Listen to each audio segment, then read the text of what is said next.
করছি।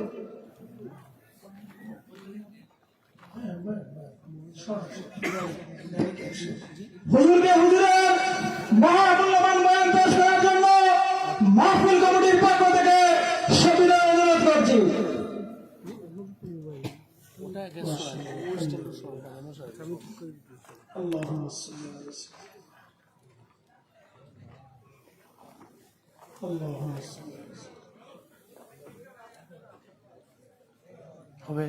আসসালামু আলাইকুম ওয়া রাহমাতুল্লাহি ওয়া বারাকাতুহু।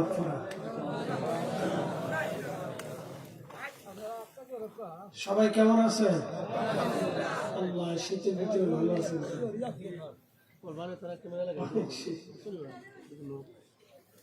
আমরা যারা দূরে আছি তারা কাছে কাছে আসে, বাইরে যারা আছে সবাই ভিতরে চলে আসে। দূরে যারা কাছে আসে, বাইরে যারা সবাই ভিতরে চলে আসে।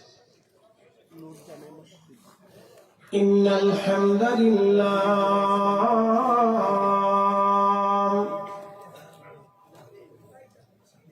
ইন্নাল হামদুলিল্লাহ আসসালাতু ওয়াসসালামু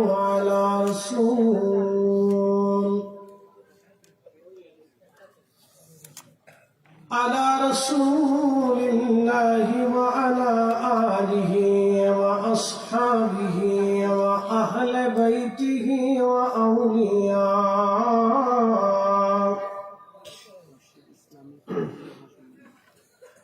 وأولياء ملته وعلماء أهل سنته أجمعين. قال الله تعالى في كلامه المجيد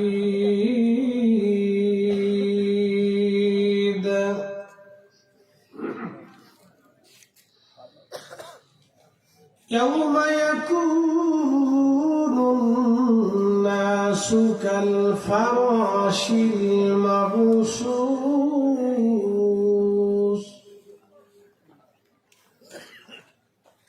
وتكون الجبال كالعهن المنفوش في شان حبيبه إن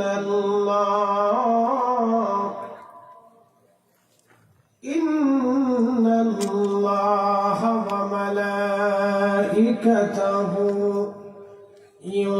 يصلون على النبي يا أيها الذين آمنوا صلوا عليه وسلموا تسليما اللهم صل على سيدنا محمد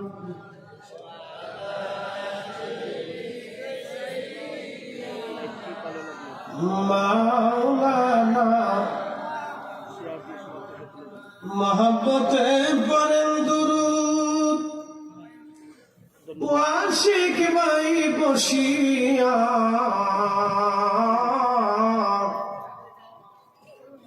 এই না দুরূদ শুনেন গো নবীজি মদিনাতে থাকিয়া আল্লাহুম্মা সাল্লি আলা সাইয়্যিদিনা মাওলানা মুহাম্মাদ ওয়া আলা আলি সাইয়্যিদিনা মাওলানা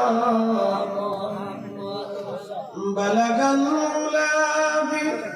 كماله كشف الدجى بجماله حسنت جميع صالحي صلوا عليه وآله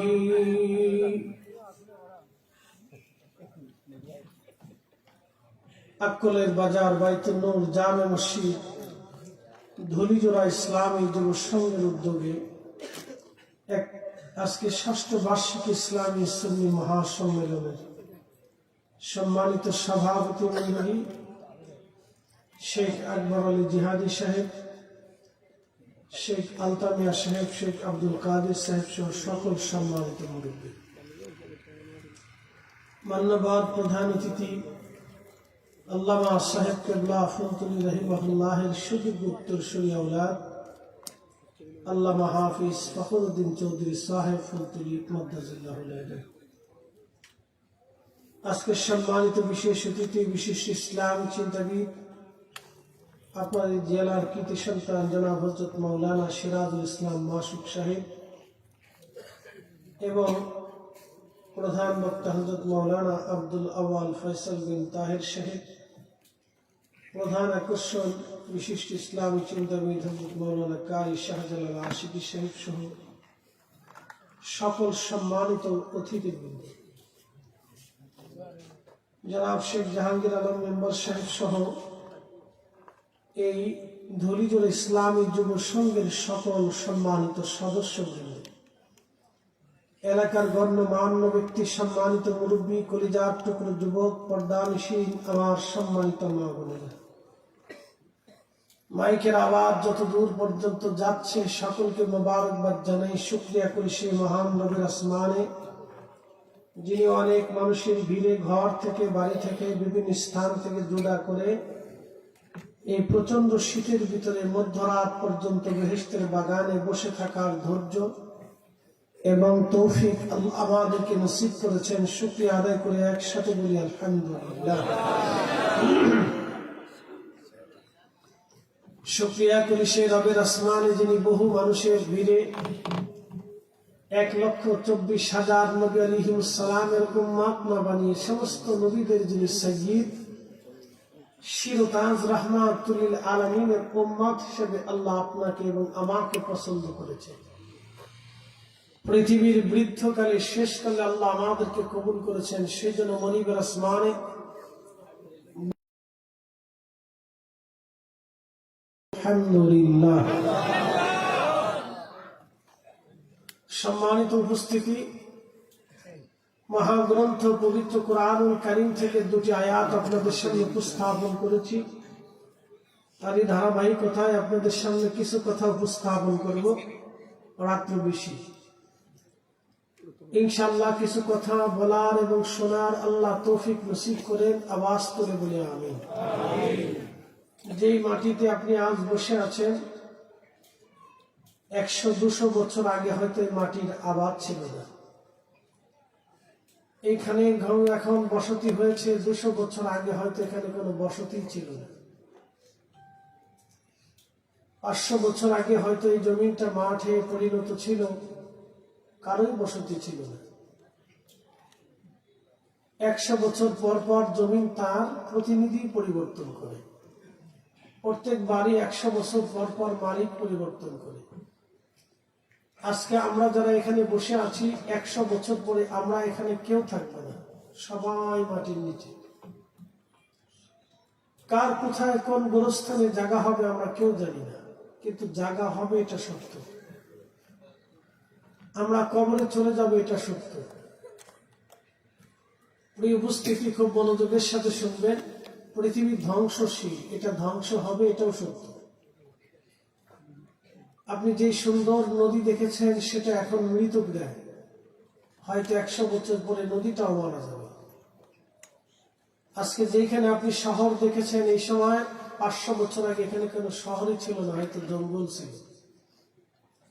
আবার 500 বছর পরে এখানে শহর না হয়ে এটা মরুভূমি হয়ে যেতে পারে, আমরা কেউ বলতে পারবো না। কিন্তু উপস্থিতি আমরা আল্লাহর কাছে চলে যাব এটা সত্য। আমাকে যে গোরস্থানে দাফন করা হোক আমি যে রবের কাছে যাব এটা সত্য। মানুষ মারা যাওয়ার পর একটা শব্দ বলে বা ইন্না ইলাইহি রাজিউন, নিশ্চয় আমরা আল্লাহর কাছে প্রত্যাবর্তন করব। এর অর্থ হচ্ছে আমি আবার ফিরে যাব, তার অর্থ আমি ওইখানেই ছিলাম। যেমন আমি আমার বাসস্থানে নিরে বাড়িতে ফিরে যাব, অর্থাৎ আমি আমার বাড়িতে ছিলাম, সেখান থেকে আপনাদের এখানে আসছি ক্ষণস্থায়ী সময়ের জন্য। পাখি তার নীড়ে তার বাসায় আবার ফিরে যায়। এর অর্থ হচ্ছে পাখি খাবার অনুসন্ধানের জন্য যেখানে যাক সে তার বাসাতে সন্ধ্যার আগে ফিরে চলে আসে। তো ঠিক আমাদের জীবনের সন্ধ্যায় আমরা আল্লাহর কাছে ফিরে চলে যাব, এটাই চিরবাস্তব। প্রশ্ন, তাহলে আল্লাহ কিসের জন্য পাঠাইলেন? আমরা কেন দুনিয়াতে আসবো? এটা হলো প্রথম প্রশ্ন। তার জবাব আল্লাহ দিয়েছেন, আমা খালাকতুল জিন্না ওয়াল ইনসা, জিন এবং মানব দুইটা সম্প্রদায়কে আমি সৃষ্টি করেছি আমার ইল্লা লিয়াবুদুন। হরফে ইস্তিসনা দিয়ে আল্লাহ গুরুত্ব প্রদান করে বলছেন, শুধুই আমার গোলামির জন্য সৃষ্টি করেছি, আর কোনো কাজ নেই, আর ভিন্ন কোনো উদ্দেশ্য আল্লাহর নেই, শুধুই আল্লাহর ইবাদতের জন্য সৃষ্টি করেছে। লা ইলাহা ইল্লাল্লাহ, আল্লাহ ব্যতীত আর কোনো ইলাহি নেই। ওমা আরসালনাকা ইল্লা রাহমাতাল লিল আলামিন, আপনাকে শুধুই পাঠিয়েছি তামাম জগতের রহমত করে। ওমা খালাকতুল জিন্না ওয়াল ইনসা ইল্লা লিয়াবুদুন, গোলামি ছাড়া আল্লাহ আর কোন উদ্দেশ্যে আমাদেরকে দুনিয়াতে পাঠাননি। আল্লাহ জবাব দিয়ে দিয়েছে, আল্লাহ আমাদেরকে পাঠিয়েছেন শুধু আল্লাহর ইবাদত করার জন্য, ভিন্ন কোনো উদ্দেশ্য আল্লাহ এখানে রাখেন নাই। এই জন্যই আল্লাহ আমাদেরকে দুনিয়াতে পাঠিয়েছে। এখন দুনিয়াতে আসার পরে আমাদের কাজ কি? এই যে মানব আকৃতি দিলেন, সুন্দর সুরত দিলেন, ইচ্ছা করলে গরু, গাধা, ঘোড়া, কুকুর, বিড়াল, ছাগল, হাঁস, মুরগি, ভেড়া, বকরি, বন্য কোন প্রাণী করে আল্লাহ পাঠাইতে পারতেন, কিন্তু না। আশরাফুল মাখলুক বানিয়েছেন, সৃষ্টির সেরা জীব হিসেবে কবুল করেছেন। একসাথে বলা যাবে আল্লাহু আকবার। মানুষ হইয়া ভাবেতে আসিয়া মানুষের করিলাম কি, মানুষ হইয়া ভবেতে আসিয়া মানুষের করিলাম কি, আমি নবী না মানিলাম কি যে ভুল করিলাম, ভস্মে ঢালিলাম ঘি, মানুষ হইয়া ভবেতে আসিয়া মানুষের করিলাম কি।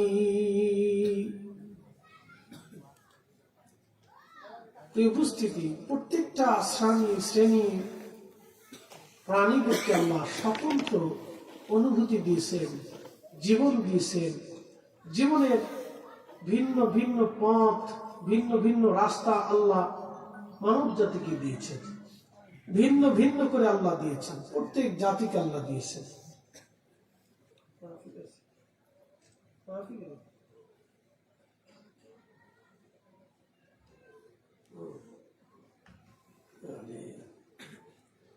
আচ্ছা, ঠিক আছে।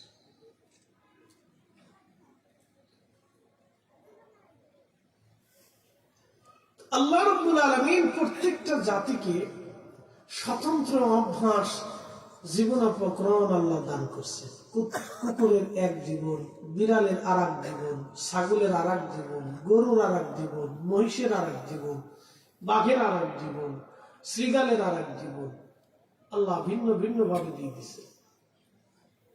ইচ্ছা করলে আল্লাহ সবকে এক বানিয়ে দিতে পারতেন, কিন্তু দেননি। এটি আল্লাহ সৃষ্টির মহা পরিক্রমা, আমাদেরকে আল্লাহ দিছে। প্রিয় উপস্থিতি হাজিরিন, খুবই মনোযোগের সাথে শুনবেন।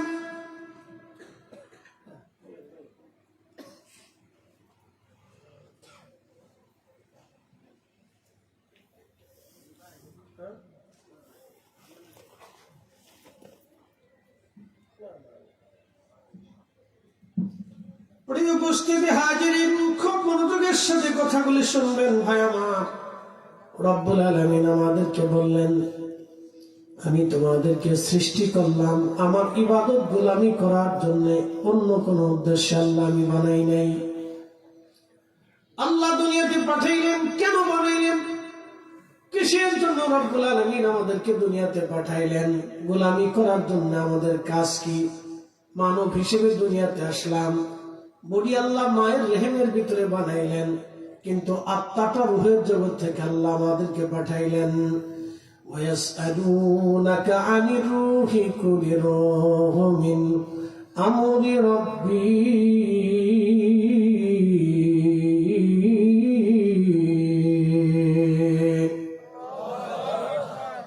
আল্লাহ ডাক দিলেন, হাবিব কাফেররা আপনাকে রূহ সম্পর্কে প্রশ্ন করে, আপনি বলে দেন রূহ আল্লাহ পাকের একটা হুকুম, রূহ আল্লাহ পাকের একটা হুকুম। খোদার হুকুমে রূহ আসবে, খোদার হুকুমের রূহটা আবার আল্লাহর কাছে চলে যাবে। বন্ধু, কত ধনী মানীরা চলে গেল। পৃথিবী বিখ্যাত শ্রেষ্ঠ একজন রানী ছিলেন, রানী দ্বিতীয় এলিজাবেথ যাকে বলা হয়। পৃথিবীর সবচেয়ে প্রভাবশালী একজন নারীর মধ্যে রানী এলিজাবেথ ছিলেন। কপালের মধ্যে একটা হীরকখণ্ড স্বভাব হতো, এই হীরকখণ্ডের নাম ছিল কোহিনূর। এই হীরকখণ্ডের নাম কোহিনূর। বাংলাদেশের ৩,৫০০ কোটি টাকা দাম ছিল একটা হীরকখণ্ডের দাম, বাংলাদেশের ৩,৫০০ কোটি। বুঝতে পারতেছেন? এই হীরকখণ্ডটা তার কপালে শোভা পেত। তিনি মারা গেলেন, কবরে চলে গেলেন আজ, হারিয়ে গেলেন আজ। বলেন তো, তার কবরে চলে যাওয়ার পরে তার কবরটা হাত পা গুলি আজ মিসমার হয়ে গেছে, তার সৌন্দর্যগুলি মিসমার হয়ে গেছে, তার হীরকখণ্ড এখনো পড়ে আছে। কোহিনূর মুকুটখানা এখনো রাজ দরবারে শোভা পায়। পৃথিবীর অন্যতম শ্রেষ্ঠতম রাজ দরবার হচ্ছে ব্রিটিশদের রাজ দরবার, তারপরে ব্রুনেই সুলতানের রাজ দরবার, সৌদি আরবের রাজার রাজ দরবার। পৃথিবীর দামি দামি প্রাসাদের মধ্যে এগুলি হচ্ছে প্রাসাদ। ভাইজান আমার, খুব মনোযোগের সাথে শুনবেন। তিনি মারা গেলেন, মারা যাওয়ার ২৪ ঘন্টা পরে মানুষের শরীরের পায়খানার রাস্তা দিয়ে পোকা আসে। ওই পোকা আসার কারণে, ওই পোকাটা যখন আসে পায়খানা রাস্তা দিয়ে, পোকাটা যখন আসে তখন পোকা আসার কারণে তামাম শরীর ভরে দুর্গন্ধ ছড়িয়ে যায়। যখন শরীর থেকে দুর্গন্ধ আসে, ওই দুর্গন্ধের কারণে মানুষ কাছে যেতে পারে না, মানুষ কাছে যেতে পারে না, সন্তানরা পর হয়ে যায়। আমার মসজিদের ইমাম সাহেব একদিন আমাকে বলেন, হুজুর, করোনার সময় আমি আমার মুসল্লিকে গোসল করাইলাম, কাফন দাফনের জন্য কবর খনন করলাম, নিজ হাতে তার গোসল করাইলাম, তার কাপড় চোপড় আমি পরাইলাম, এবং আমি নিজে জানাজা পড়াইলাম। ছেলেটাকে 10টা বার ফোন দিলাম, আপনি আসেন, আপনার বাবার চেহারাটা একটা বার আপনি দেখে যান। 10টা বারই ছেলে জবাব দিল, হুজুর আপনি নিজে কাজ সেরে নেন, আপনি নিজে কাজ সেরে নেন, বাবার করোনা হয়েছে, আমি বাবার কাছে যেতে পারবো না। আমার মসজিদে ঢাকার শহরে করোনায় মানুষ চিনেও দিয়ে গেছে, সন্তানও চিনেছে, সন্তানও করোনায় চিনেছে। করোনার ভয়ে সন্তান বাবার লাশে বসে আসলো না। তার মানে কি? এটা যদি হয় দুনিয়ার হালত, আল্লাহ বললেন ইয়াউমা ইয়াকুনুন নাসু কাল ফারাশিল মাবসুস।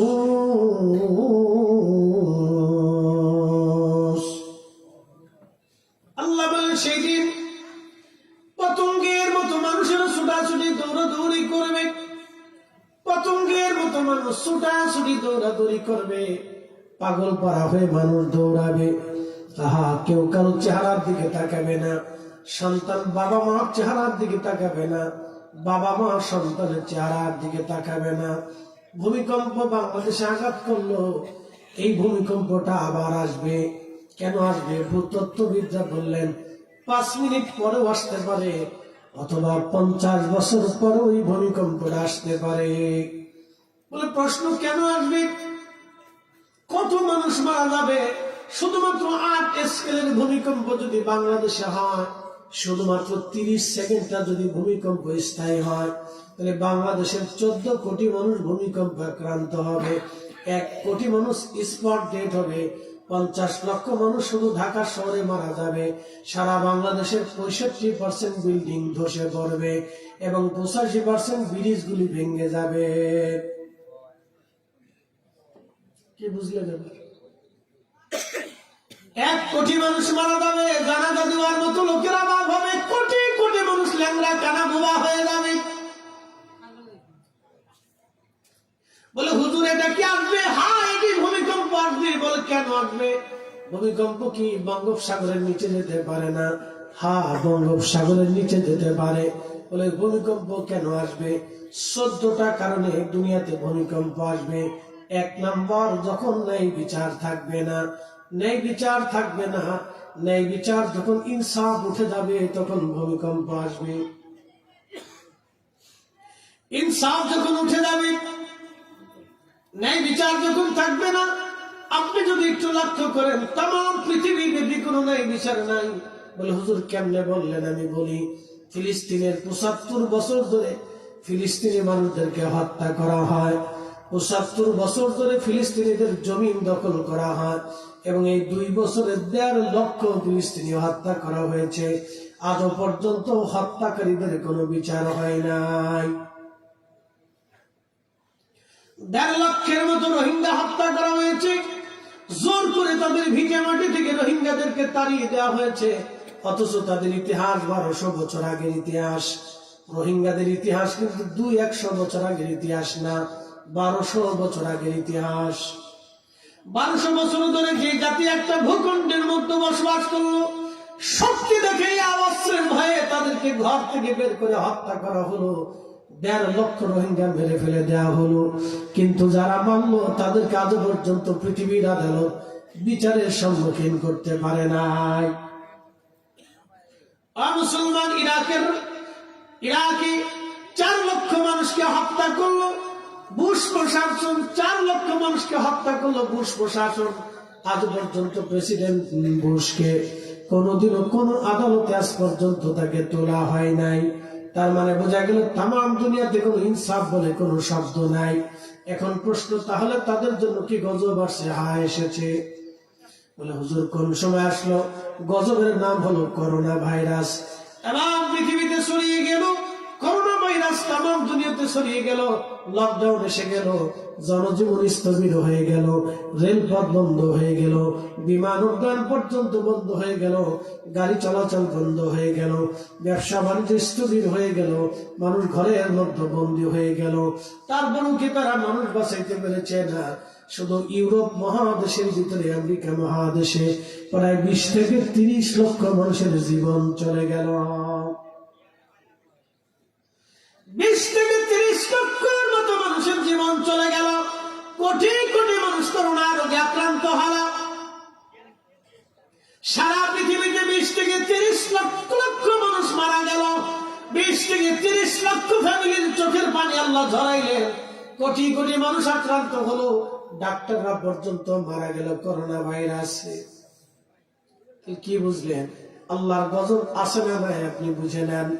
আল্লাহ নবী বলেন 14টা কারণ পৃথিবীতে আসার পরে আকাশ থেকে ধেয়ে আসবে গজব। তার 1 নাম্বার গজব হলো আসমান থেকে পাথর নিক্ষেপ হতে পারে, 2 নাম্বার জমিনে ভূমিকম্প হবে, 3 নাম্বার দুর্ভিক্ষ আসবে, 4 নাম্বার আর বিভিন্ন ধরনের রোগ বালা মুসিবত মানুষের মধ্যে চাপিয়ে দেওয়া হবে। আপনি যদি খেয়াল করেন, আজ থেকে 50 বছর আগে এদেশের মানুষ ডায়াবেটিসের সাথে কোনো সম্পর্ক ছিল না। আজকে যদি খুঁজে দেখেন, ঘরে ঘরে ঘরে ঘরে ডায়াবেটিস, 20 বছর ছেলের ডায়াবেটিস, 15 বছরের মেয়ের ডায়াবেটিস হয়ে গেছে। সারা পৃথিবীতে 100 জন মানুষ যদি মারা যায়, তাহলে 5 জন মানুষ হার্ট স্ট্রোকে মারা যায়। ঘরে ঘরে হার্ট স্ট্রোক বেড়ে গেল। সকালবেলা নাস্তা করলো, দুপুর বেলা তার জানাজা পড়াইতে হয়। সকালবেলা নাস্তা করছে, দুপুরে তার জানাজা। আল্লাহর নবী বলেন, উম্মতরে তাসবিহ দ্বারা ছিঁড়ে দিলে একটার পর একটা, যেমন ছিঁড়ে ছিঁড়ে টপ টপ টপ টপ করে তাসবিহ দ্বারা পড়ে, ঠিক ওইভাবে খোদার গজব তোমাদের মধ্যে দুনিয়ার মধ্যে চেপে যাবে। সারা পৃথিবীতে কোটি কোটি মানুষ ডায়াবেটিসের সাথে সম্পৃক্ত। সারা বাংলাদেশের প্রায় 3.5 কোটি মানুষ কিডনি রোগের সাথে আক্রান্ত, প্রত্যক্ষ এবং পরোক্ষ। ব্রেন স্ট্রোকের সাথে আক্রান্ত। এদেশের 18 কোটি মানুষের ভিতরে মিনিমাম হলো 17.5 কোটি মানুষ অসুস্থ, বিভিন্ন রোগের সাথে সম্পৃক্ত। ভাই আমার বলবেন, হুজুর এগুলি কেন আসলো? একটা কারণে না, 14টা কারণে বাংলাদেশে আসছে, সারা পৃথিবীতে আসছে। মহামারী আসছে, একটা মহামারী চলে গেল, আবার যে কোনো সময় একটা মহামারী সারা পৃথিবীতে হানা দিবে, কোটি কোটি মানুষের জীবন কেড়ে নিয়ে নেবে। বাংলাদেশে আসতে পারে, অথবা বিশ্বযুদ্ধ শুরু হয়ে যেতে পারে, তাম পৃথিবী বিবিধ হত্যাযজ্ঞ, খুন হত্যাযজ্ঞ শুরু হবে। দেশে যদি যুদ্ধ বেঁধে যাবে, বলে হুজুর এত গজব কেন আসবে? কিসের জন্য? 14টা কারণে। 1 নাম্বার, পৃথিবী থেকে যখন ইনসাফ উঠে যাবে, ন্যায় বিচার উঠে যাবে, আল্লাহর পক্ষ থেকে গজব আসবে। 2 নাম্বার, রাষ্ট্রের কর্মচারী কর্মকর্তা, রাষ্ট্রের অধীনে অধিকৃত যারা থাকবে, রাষ্ট্রের গুরুত্বপূর্ণ দায়িত্বে যারা থাকবে, রাষ্ট্রীয় পদে যারা থাকবে, তারা রাষ্ট্রের অর্থকে নিজেদের অর্থ মনে করে ভোগ আনন্দ করবে। রাষ্ট্রের টাকা তারা মেরে মেরে খাবে। রাষ্ট্রের গরিবের হক, অন্ধের হক, ল্যাংড়ার হক, বোবার হক, কানার হক, বিধবার হক, এতিমের হক, দুস্থের হক যখন তারা মেরে মেরে দিবে, আল্লাহর নবী বললেন, আল্লাহর আকাশ থেকে তখন গজবের জন্য তোমরা অপেক্ষা করবে। খোদার গজব আসবে। 3 নম্বর, আমানত নষ্ট হয়ে যাবে। আমানত বলে কোনো শব্দ থাকবে না। আজকে আপনি যদি দেখেন আমানত বলে কিছুই নাই বাংলাদেশে, যদি বিশ্বাস না করেন 2-4-5 লক্ষ টাকা কাগজ কলম ছাড়া কারণ একটু হাওলাত দিয়ে দেখেন, আমানত মরে গেছে। টাকা তো পাবেন না, টাকা উঠাইতে যে যুদ্ধ করা লাগবে, মারামারি লাগবে, শালীন দরবার লাগবে। তাহলে আমানত আছে না নাই? না না, আমানত কই আছে? আমানত মরে গেছে। যদি আরো আমানত বুঝতে চান, আপনার সুন্দরী মেয়েটাকে রাস্তায় ছেড়ে দেন, রাত 10টার পরে যদি আপনি ছেড়ে দেন, ও মুসলমান, এই যে আপনার রাজনগরবাসী, রাজনগর থেকে একটা মেয়েকে রাত 10টার পরে যদি আপনি ছেড়ে দেন, 16 থেকে 20 বছরের একটা মেয়ে যদি আপনি ছেড়ে দিয়ে বলেন, মা আমার তুমি একা একা ঢাকার শহরে যাও, মেয়েটা ঢাকার শহর পর্যন্ত যাবে, কোনো গ্যারান্টি বাংলাদেশে দিতে পারবেন না। এই কথা বল না কেন? বাংলাদেশে কোনো গ্যারান্টি নেই, বাংলাদেশে নাই, ইন্ডিয়াতেও নেই, পাকিস্তান, এই 3 দেশের কোন দেশে, এই 3 দেশের কোন দেশেই নাই। কোন গ্যারান্টি আপনি দিতে পারবেন না। এই অবস্থা, তার অর্থ কি? তার অর্থ হলো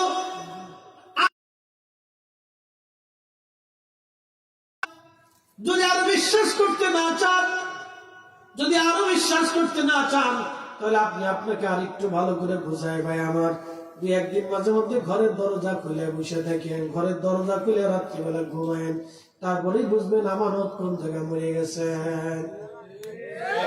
কি কথা বল না কেন? জোরে বলে। ঘরের ভিতর গরু থাকতেছে না, গরু শরীরে মসজিদের চাল আমি মসজিদের জুতার নিরাপত্তা আছে। আমি তাহলে আমানত কোথায় যাবে? ও আমানত রহমতুল্লাহ শেষ। বাংলাদেশে আমানত নাই,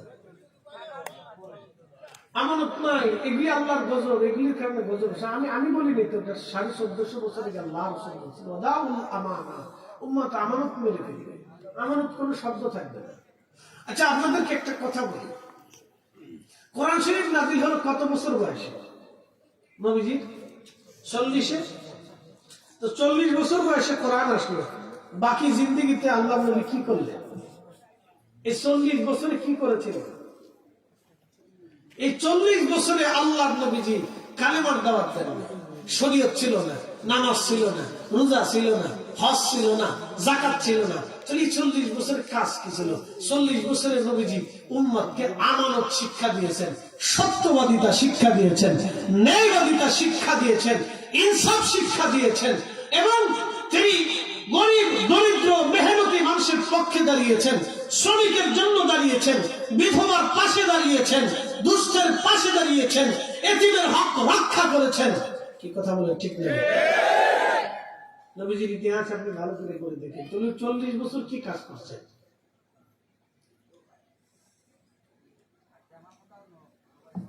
40 বছরে রাসূলের কাজ কি ছিল? 40 বছরের কাজ কি? 40 বছরের কাজ কি? 40 বছরের কাজ কি? প্রথম নম্বর আমানতদারিতা, 2 নম্বর সত্যবাদিতা। প্রিয় নবীজি ছিলেন জীবন্ত ব্যাংক। সুইস ব্যাংক থেকে টাকা হারাইতে পারে, বাংলাদেশ ব্যাংক থেকে টাকা চুরি হতে পারে, বিশ্ব ব্যাংক থেকে টাকা চুরি হতে পারে, কিন্তু নবীজি জীবন্ত ব্যাংক ছিলেন। মক্কার মানুষ তখন একদমে জাহিলিয়াতের জামানায় নবীজিকে বলতেন আলা আমিন, বিশ্বাসী বিশ্বাসী বিশ্বাসী বিশ্বাসী। একবার জোরে বলা যাবে কি আল্লাহু আকবার। শ্রেষ্ঠ নবী দিলাম রে তরিয়ে নিতে রোজাসরে, শ্রেষ্ঠ নবী দিলাম রে তরিয়ে নিতে রোজাসরে, পথ না ভুলি তাই তো দিলে পাক কুরআনের বাণী, খুদা তোমার মেহেরবানি। কষ্ট হচ্ছে আপনাদের? তাহলে একসাথে জোরে বলেন তো আল্লাহু আকবার। আরো জোরে, আরো জোরে, জোরে জোরে জোরে জোরে। রাত তো বেশি, এই জন্য একটু জোরে আওয়াজ দিলে শরীরের সাথে শরীর হিট আসবে, শক্ত হবে ইনশাআল্লাহ। আল্লাহ কবুল করুন, বলেন আমিন। তাহলে বুঝে যান, যে কটা শর্ত বলে দিয়েছে আল্লাহ রাসূলের দেওয়া শর্ত, এগুলো যদি ঠিক আমরা রাখতে পারি তাহলে আশা করা যায় আল্লাহর গজব আযাব থেকে আমরা বাঁচতে পারবো। প্রথমে 1 নম্বরে ইনসাফ, 2 নম্বরে ন্যায় নিবর্তিতা, অর্থাৎ রাষ্ট্রের হক, রাষ্ট্রের সম্পদ, এগুলি আমাদের সম্পদ না, এটা জনগণের সম্পদ। এই রাষ্ট্রের সম্পদে কিছু অন্ধের হক থাকে, থাকে না ভাই? এই যে বাংলাদেশের যত অন্ধ আছে, অন্ধরা জ্বরের ভিতরে তফাৎ কি? গরিবের প্যারালাইসিস, ধনীর প্যারালাইসিসের ভিতরে তফাৎ কি? গরিবের মাথা ব্যথা, ধনীর মাথা ব্যথার ভিতরে তফাৎ কি? গরিবের অপারেশন, ধনীর অপারেশনের মধ্যে কি তফাৎ আছে? গরিবের হার্ট অপারেশন, ধনীর হার্ট অপারেশনের মধ্যে কি তফাৎ আছে? তাই গরিবের চিকিৎসা সুন্দর পরিবেশে কেন আসবে না? গরিব কেন সুন্দর একবারে দামি চিকিৎসা পাবে না? এই চিকিৎসাটা কে দিবে? চিকিৎসাটা রাষ্ট্র দিবে। রাষ্ট্রের দায়িত্ব ছিল তার গরিব নাগরিকের হক ফিরিয়া অন্তত তাকে উত্তম সেবা দেওয়া, চিকিৎসা দেওয়া। কি কথা বলছে, ঠিক আছে কিনা? এটা তো রাষ্ট্রের দায়িত্ব ছিল। যখন রাষ্ট্র ব্যর্থ হয় তখন রাষ্ট্র তার এই গরিবের হক নষ্ট করছে।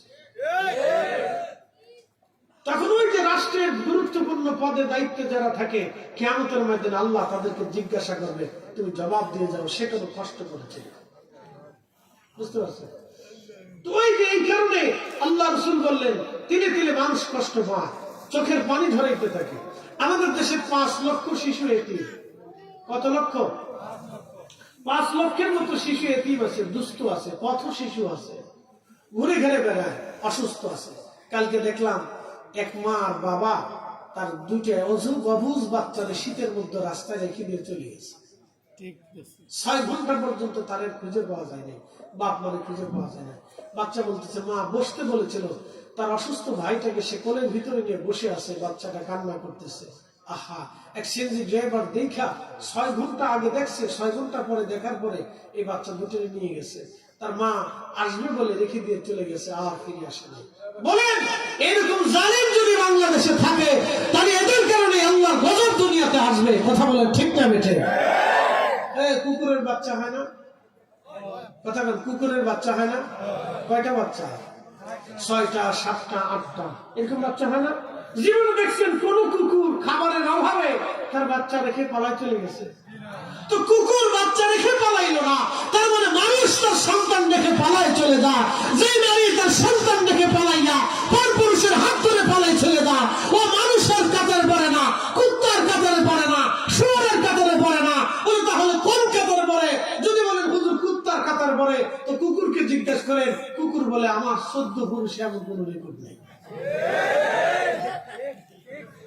আছে কুত্তার 14 পুরুষের রেকর্ড নেই, ও পালাবে না। বলেন হুজুর শুয়োরের কাতারে বসছে, শুয়োরকে জিজ্ঞেস করে শুয়োর বলবে আমি কচু খাই, ময়লা আবর্জনা খেয়ে বেড়াই, কিন্তু আমার 14 পুরুষে এ ধরনের কোন রেকর্ড নাই যে আমরা বাচ্চা রেখে পালা চলে যাই। কি কথা ঠিক আছে না? শুয়োর জিন্দিগিতে নেই, ওরাও শত্রুর সাথে যুদ্ধ করে বাচ্চা বাঁচানোর জন্য। তো যে শুয়োরে যে চিন্তা করলো না, কুকুরে যে চিন্তা করলো না, তার চেয়ে বেশি চিন্তায় মানব জাতি করে। আর একটা মহা সমস্যা বাংলাদেশে আসতেছে, এটার নাম হচ্ছে বলৎকার। নাম কি? বলৎকার, সমকামিতা। লা হাওলা ওয়ালা কুওয়াতা ইল্লা বিল্লাহিল আলিয়্যিল আযীম। আহা, এই বলৎকারের জন্য, সমকামিতার জন্য আল্লাহ একটা জাতিকে মাটির সাথে মিশিয়ে দিয়েছিলেন। সে জাতির নাম কওমে লূত। বাহরে মায়ের জর্দানে এখনো সেই বাহরে মায়ের আছে। পৃথিবীর সব সাগর থেকে 10 গুণ বেশি লোনা এই পানি, 10 গুণ বেশি লোনা। কোন মানুষ এই পানিতে ডুবে না, কোন জীব এই পানির ভিতরে বাঁচে না। এই বাহরে মায়ের অভিশপ্ত জায়গা। শুধু তাদের একটা অপরাধ, তারা বলৎকার করত, সমকামী ছিল। সারা পৃথিবীতে সমকামীর সংখ্যা বেড়ে যাচ্ছে, সারা পৃথিবীতে সমকামীর সংখ্যা বেড়ে যাচ্ছে। বাংলাদেশের সমকামীরা তাদের স্বাধীনতার জন্য আন্দোলন করে। সমকামীরা বলে আমাদের অধিকার দাও।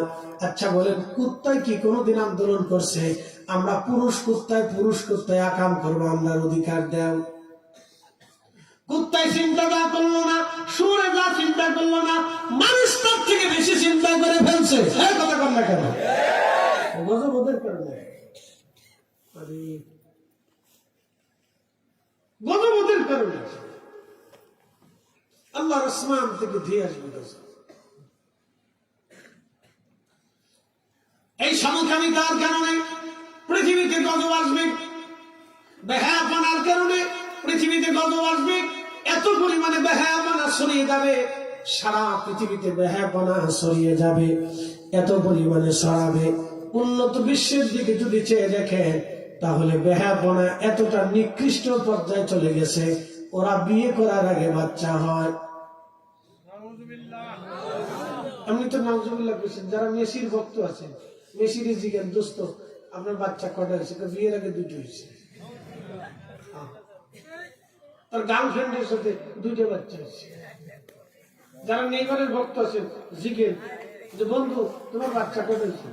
ওটা কোনো হিসেব নেই।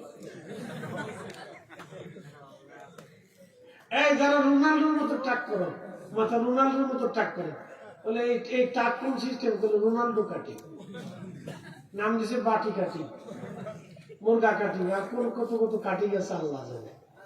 ওরা কত কাটি গেছে।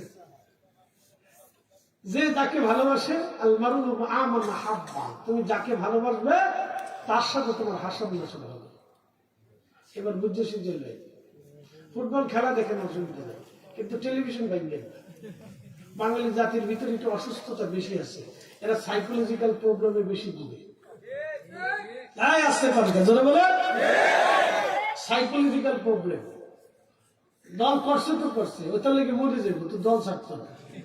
হ্যাঁ, খেলার পক্ষ থেকে নিচে তো নিচে, ওই যে ঠকে গেলে ওরে আর হুস করে পাওয়া, তোমার মাথার ভিতরে পানি ঢালা লাগে। কি কথা ঠিক আছে নাকি?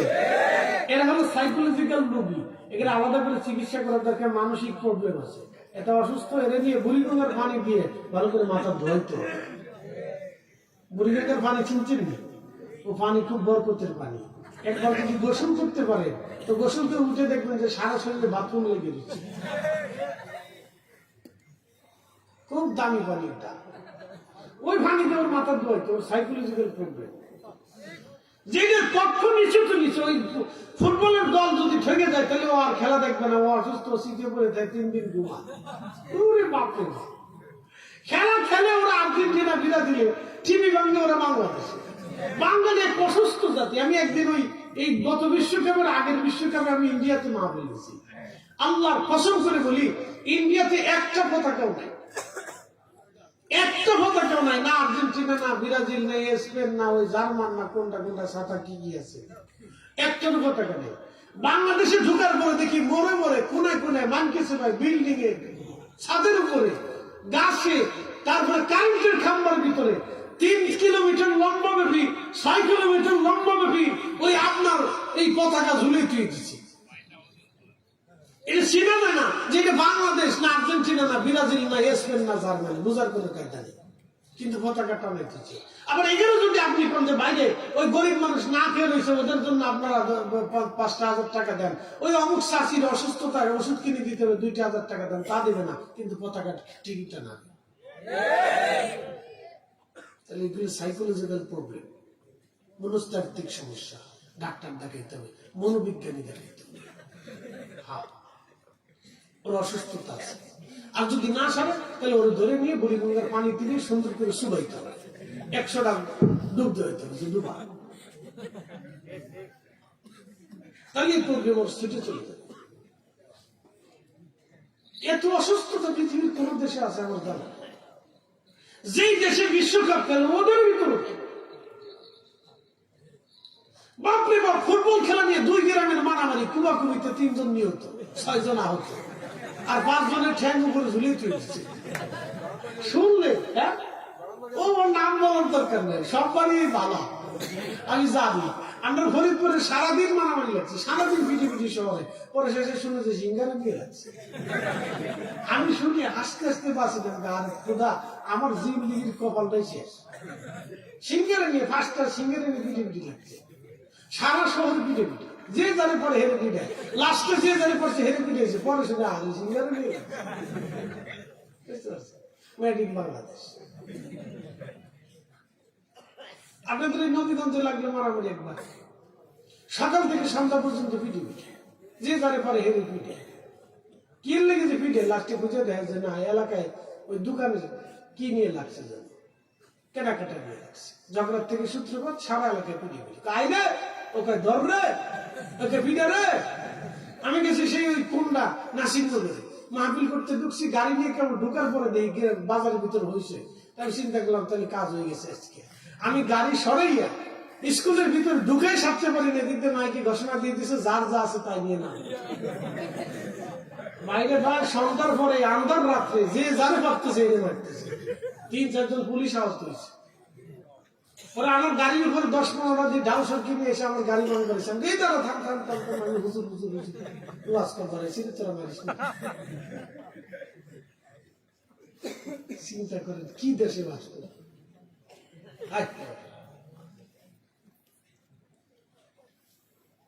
এই যে প্রবলেম, এগুলি কবে যাবে আমরা জানি না, কবে শেষ হবে আমরা কি বলতে পারি না। যতদিন এগুলি না যাবে ততদিন আমরা জাতিগতভাবে সুন্দর হতে পারবো না। বা পৃথিবীর কোন দেশে আফ্রিকা ছাড়া আছে আমার জানা নেই, শুধু আফ্রিকার মানুষরা ওরা মারামারি খুন খারাপি করে, কারণ ওদের উপর আল্লাহর অভিশাপ আছে। হুজুর কেন? নূহ আলাইহিস সালাম বদদোয়া করছিল। নূহ আলাইহিস সালামের একটা পোলা ছিল ইয়াফেস। নূহ আলাইহিস সালাম প্লাবনের ভিতরে, নৌকার ভিতরে শুয়ে আছেন, ঘুমিয়ে আছেন, বাতাসে ওনার সতরের কাছে লুঙ্গি নিয়ে আসছে, কাপড়, এই যে সতর। এই আমাদের দেশের যে লেংটি দিয়ে অনেকে মাটি কাজ করে না, লেংটি শিখছে আমাদের ফরিদপুরের কাঁচা লুঙ্গিরে খাম পিছন তো মুসরাই করে হিন্দু দোয়া। এটা কি কর কি ওই লেমকি কোনা লেমকি কোনা বেস্তে কোনা কাঁচাই কোন যেটাই কোন সাথে এমনি ভাষার এমনি সুন্দর করে মশলায় ঘুরে লুঙ্গিটা এমনি পিছন তো দুধে, তারপরে কুদাল নিয়ে আল আল কুদাল।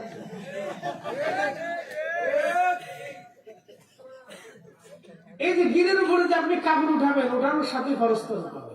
জোহরের নামাজ না পড়লে যে গুনাহ, গিরের উপরে কাপড় উঠালে সেই গুনাহ, খরচ করছে এক কথাই শেষ।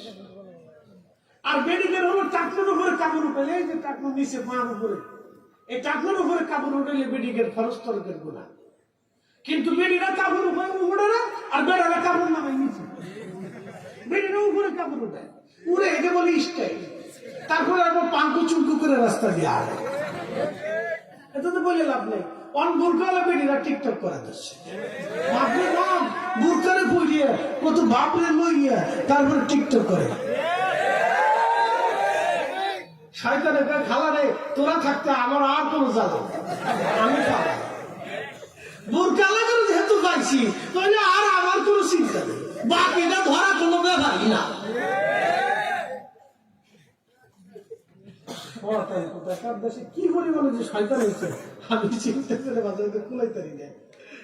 আল্লাহ, তুই বেড়ে মাদ্রাসায় পড়স, তোর ওই বুরকা পরিয়ে হাত মোজা পা মোজা পরিয়ে ও টিকটক বানানোর দরকার কিসেরই? শয়তান কোথাকার। আবার লিখে দিছে ফজরের নামাজ পড়ছো নি, শয়তান একে বাপ পড়ে বাপ খেতে আবার ফজর উপরা ইয়েতে আবার ফজর উপরা। এগুলো চলতেছে। তার অর্থ হচ্ছে সামাজিক ভাবে আমাদের অবক্ষয় একেবারে নিম্নতম স্থানে চলে গেছে। 3 বছর আগে যে ফুলারে মুসলমানি দিচ্ছে হাতে বলে এখন গাঁজা টাকা শুনিয়ে আমি চিন্তা করি কি দুনিয়াতে আসি না কিতাব ওয়াজ করতাম কাল বুঝে গেল। 3 বছর আগে মুসলমানি দিচ্ছে হাতে গাঁজা গাঁজা।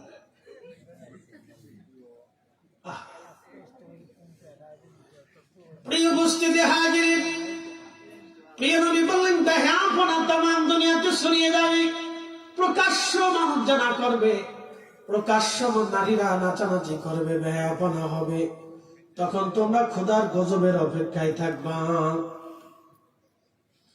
আল্লাহর গজবের অপেক্ষায় থাকবে। প্রিয় নবী বলেন আমার উম্মতেরা আহা প্রকাশ্য গান বাদ্য চলতে থাকবে, প্রকাশ্য গান বাজনা। তার বাস্তব প্রমাণ হলে মোবাইল। কি কথা বল না কেন, ঠিক আছে কিনা?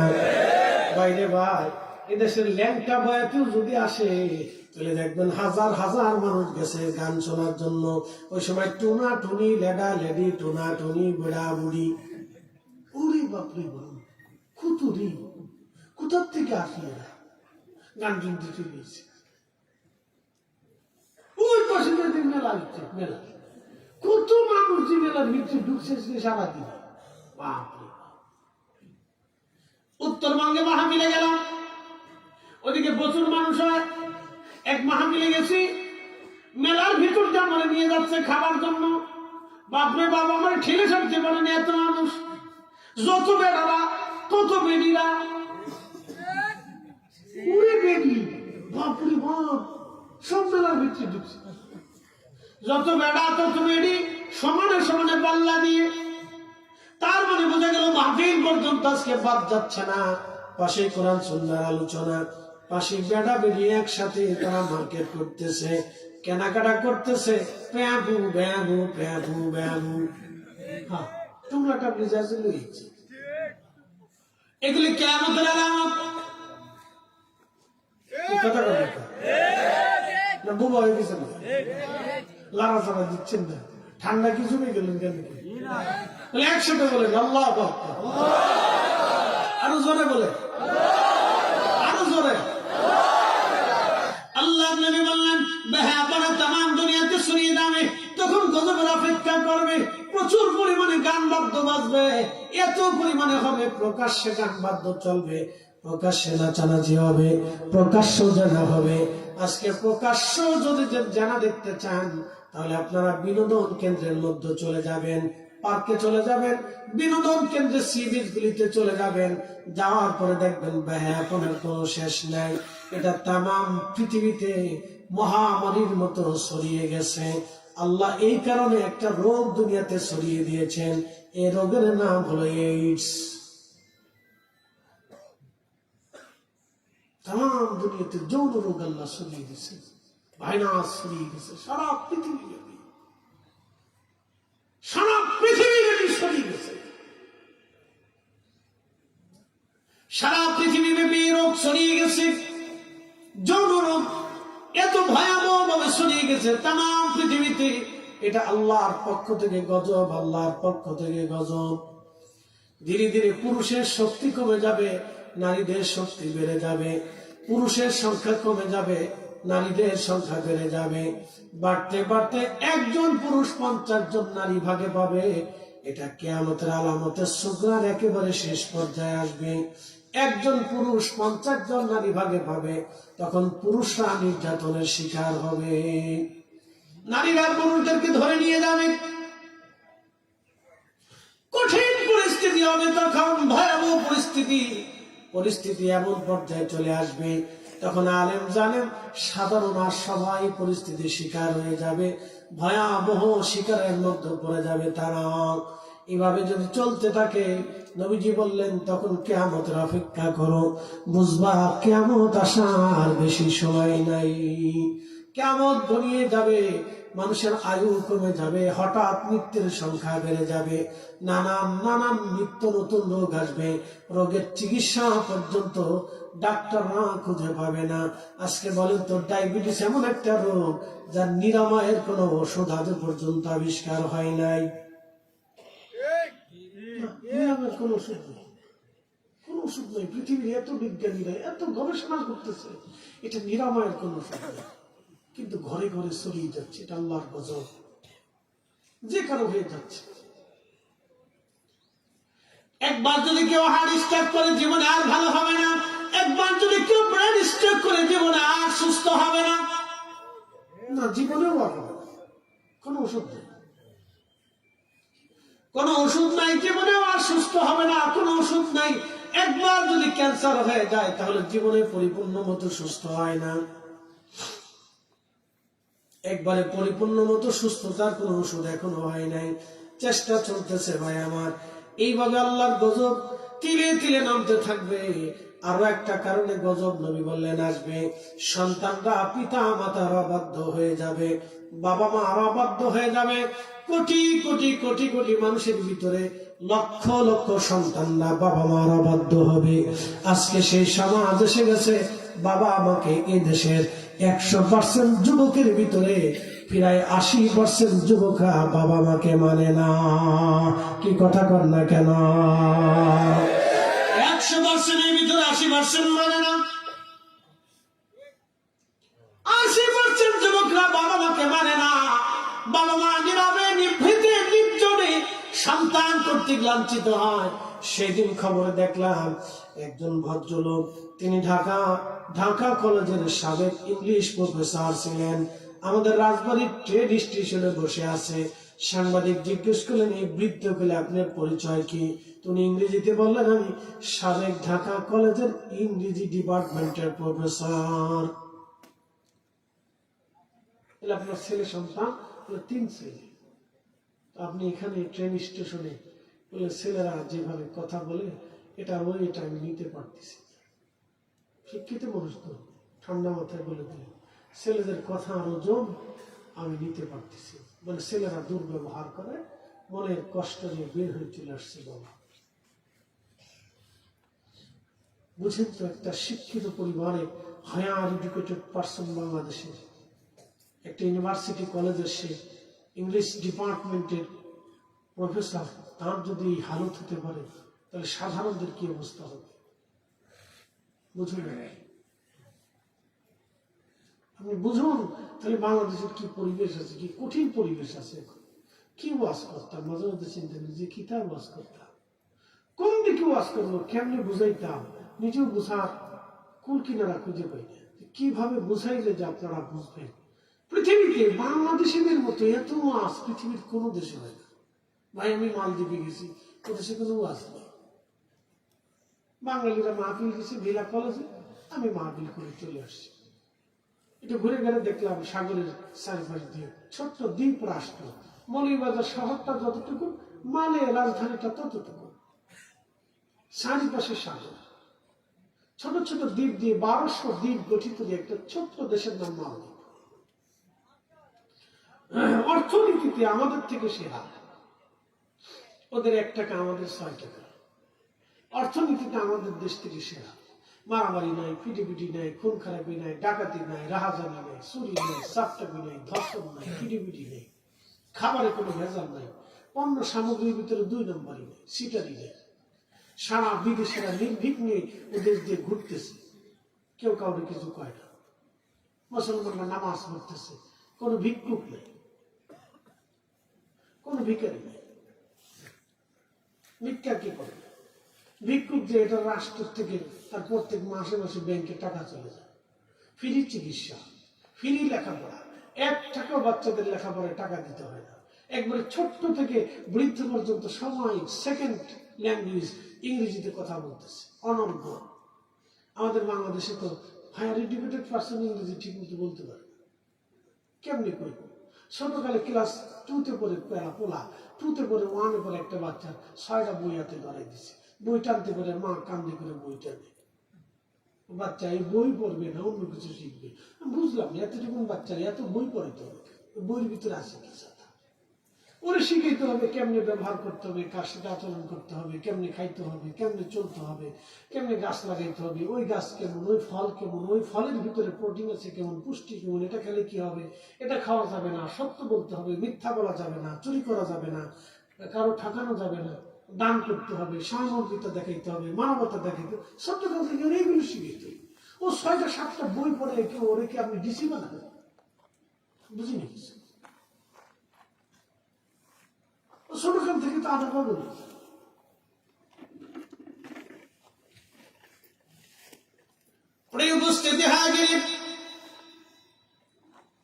কি বলবো আমি, বলার তো কিছু নাই।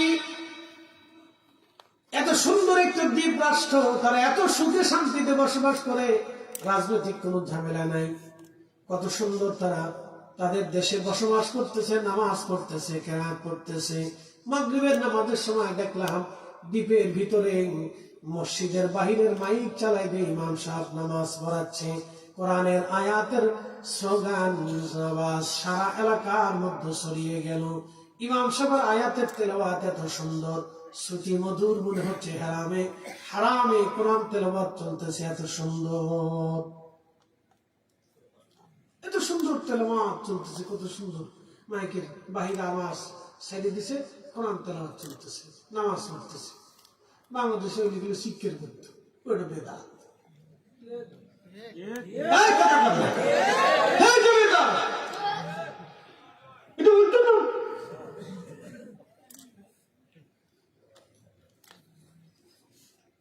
মালয়েশিয়ার মালাক্কা সাগরের ভিতরে ছোট্ট দ্বীপ পোলা অবস্থানে হুজুর মহিউদ্দিন আব্দুল কাদের জিলানী রাহমাতুল্লাহ আলাইহির আওলাদ সুলতানুল আরিফিন শেখ ইসমাইল বুগদাদি আল হাসানি ওয়াল হুসাইনের মাজার শরীফ জিয়ারত করতে গেলাম আমি।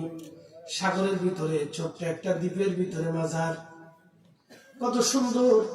আমি নামাজ পড়তে গেলাম, জিয়ারতের জন্য কত চমৎকার জায়গা, মনোরম পরিবেশ, সাগরের নির্মল বাতাস দিয়ে আসতেছে, খুবই সুন্দর একটা দ্বীপ। এই দ্বীপের ভিতরে আমি গেলাম, মাজার শরীফ জিয়ারত করতে গেলাম, জোহরের নামাজ পড়তে গেলাম। দেখি আজানের আগে মুয়াজ্জিন সাহেব 15 মিনিট পর্যন্ত দুরূদ শরীফ পড়লো। আসতে বলো কেন, জোরে বলে। বাংলাদেশে আমি বেদাতকে চিল্লে দিয়ে মুনাজারে আজম পাতিলেরা কিন্তু এক একজন বিশ্ববিখ্যাত শাইখে মাদানি এরা খালিকে ধর্ম চলে গেছে, অথচ ঘুষ করে আগে পর্যন্ত দেশে বন্ধ করতে পারে না। এই ঘুষ করে যাওয়া বাংলাদেশটা আজকে ধ্বংস হয়ে গেছে। কি কথা বললেন আপনি? এই দেশের ঘুষ করে বন্ধ করে দেন, কিচ্ছু করা লাগবে না, দেশে একবারে থানার মতো শুধু। এদেশে সব আলেমরা ফির বসে এক থেকে বসে যদি সিদ্ধান্ত নেয় আমরা বাংলাদেশে কোনো ঘুষ করে টাকা দেবো না, ওর টাকা মসজিদ হবে না, মাদ্রাসা হবে না, এতিমখানা হবে না, ওর টাকা আমরা দেবো না, ওর সাথে আত্মীয়তা করবো না, ওর জানাজার নামাজ আমরা পড়াবো না, ওর কবরও দেবো না। দেখবেন যে ঘুষ করে কমে গেছে, 95% ঘুষ করে দেখবেন নাই, দাফন হয়ে যাবে মাটি বলছে। আমরা হেতালে নেই, আমরা হচ্ছে মিলাদ বন্ধ করছি। জুলুস করলে আর একজনের শরীরের ভিতরে সেতে উঠে যায়, সেটা চুলকানি লাগে, ওনার চুলকাচ্ছে, ওনার চুলকাচ্ছে,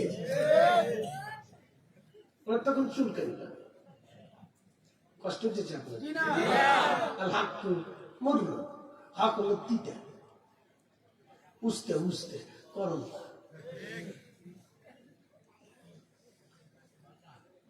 শোনা যাবেন হাজিরিন, ভালো করে শোনা যাবেন। 15 মিনিট পর্যন্ত দুরূদ শরীফ পড়ার পর আযান দিলেন, নামাজ শেষ হয়ে গেল, মিলাদ শরীফ পড়লাম। ভাবলাম বুঝে আমাদের দেশে মিলাদ আছে, দেখলাম না, মালয়েশিয়ার ওই সাগরের ভিতরে হুজুর গাউসে পাকের আওলাদের মাজার মসজিদের খানকাতে মিলাদ হলো। মিলাদ শরীফ শেষে দোয়া করা হলো। একবার আওয়াজ তুলে বলবেন কি মারহাবা।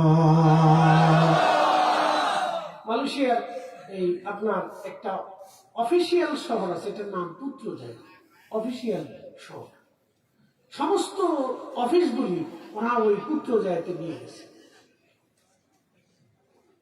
তো যাই হোক, খুব সুন্দর একটা পরিবেশ, চমৎকার মনোরম একটা শহর, দেখলে খুব ভালো লাগে। একবার পার্লামেন্টের সামনে অনেক চমৎকার একটা মসজিদ। বাংলাদেশের পার্লামেন্টের সামনে মসজিদ আছে? আমি যাইনি, ভিতরে ঢুকেও নেই, সামনেও যাইনি। ওই খালি রাস্তা দিয়ে মাহফিলে যাওয়া আসার সময় রাস্তার সামনে দিয়ে ঢুকছি, এরপরে পার্লামেন্টের সামনে যাইনি। আমি বলতে পারি একবার পার্লামেন্টের সামনে এত সুন্দর একটা মসজিদ, শত শত কোটি টাকা খরচ করে একটা মসজিদ বানিয়েছে, দেখলে আমার মন চাবে আমি এনে বইয়ে দেয়। এত সুন্দর মসজিদ, চমৎকার। মাগরিবের নামাজ পড়বো, আযানের প্রায় 20 মিনিট আগে থেকে মুয়াজ্জিন কোরআন শরীফ তেলাওয়াত শুরু করবে। কি চমৎকার, খুব সুন্দর লাহানে মুয়াজ্জিন তেলাওয়াত করতেছে, কারি অত্যন্ত চমৎকার, একবার মিশরি কারীদের মতো কোরআন তেলাওয়াত করলো ছেলেটা। কোরআন শরীফ তেলাওয়াত করার পর একটু দুরূদ শরীফ পড়লো, পরে আযান দিল। খালি বেদাতের ধাক্কা দেখি বাংলাদেশ, বুঝলাম না কিছু, এদের কি মাথার ভিতরে গন্ডগোল আছে দেখি। কোরআন শরীফ তেলাওয়াত করে আযান দিল, কত সুন্দর। মুসল্লিরা নামাজ আসলে ইমাম সাহেব নামাজ পড়াইলেন। একজন ডক্টর, সম্ভবত আজহার থেকে পারে, লোকটা অত্যন্ত ভালো, তার তেলাওয়াত অত্যন্ত চমৎকার, আমার কাছে খুব ভালো লাগছে। মনোরম ভাবে তেলাওয়াত করলেন, সাউন্ডিং সিস্টেম অত্যন্ত সুন্দর, আধুনিক প্রযুক্তির, খুব সুন্দর লাগলো। নামাজ পড়ে খুব শান্তি পেল। ওরা শাফি মাযহাব, তো ওরা মাযহাবগত শাফি, কিন্তু আকীদাগত আহলুস সুন্নাহ ওয়াল জামাত। একসাথে বলবেন না মারহাবা। মাযহাব শাফিঈ, আমরা যেমন মাযহাব হানাফি, এরা হচ্ছে মাযহাব শাফি। ইন্দোনেশিয়া, মালয়েশিয়া, ব্রুনাই, ফিলিপাইন্স, ওরা শাফি মাযহাব ফলো করে, আমরা হানাফি মাযহাব ফলো করি। অসুবিধা নেই, সুন্দর চমৎকার, ভালো লাগলো। মালদ্বীপ শাফি মাযহাব, ওরা শাফি ফলো করে। খুব মনোযোগ দিবেন হাজিরিন ভাই আমার, আমি এদিকে যাব না, মূল আলোচনার দিকে ফিরে যাচ্ছি। আমি আমাদের দেশে যতদিন যায় ততদিন আমরা পাপের দিকে নিমজ্জিত হচ্ছি। বাবা মারা বাধ্য হলো, একজন না দুইজন না, এইভাবে হাজার হাজার লক্ষ লক্ষ সন্তানরা বাবা মার অবাধ্য হয়ে যাচ্ছে। যত বেশি অবাধ্য হবে তত বেশি আল্লাহর আসমান থেকে গজব আসবে। শুনে যান আপনারা পরিসংখ্যান, সারা পৃথিবীর উন্নত বিশ্বগুলিতে আর একটা সমস্যা আছে। সমস্যা হচ্ছে পৃথিবীর উন্নত বিশ্বগুলিতে বৃদ্ধাশ্রম বেশি। মানুষ যখন বৃদ্ধ হয়ে যায় তখন একাকিত্ব বরণ করে, কিন্তু না, মানুষ যখন বৃদ্ধ হয়ে যায় তখন একাকিত্ব বরণ করে মানুষেরা। উন্নত বিশ্বগুলিতে বৃদ্ধ মানুষদেরকে বৃদ্ধাশ্রমে পাঠিয়ে দেওয়া হয়, কিন্তু আমাদের বাংলাদেশে তা না। আমাদের বাংলাদেশে মা এবং বাবাকে নিজেদের সাথে রাখা হয়, নিজেদের সঙ্গে করে রাখা হয়, নিজেদের পরিবারের মধ্যে রাখা হয়। কিন্তু দুর্ভাগ্য, আমাদের ঘরে এমনও নারী, এমনও স্ত্রী আমাদের ঘরের মধ্যে আসে যারা বৃদ্ধ বাবা আমাকে সহ্য করতে পারে না। কথা বল না কেন?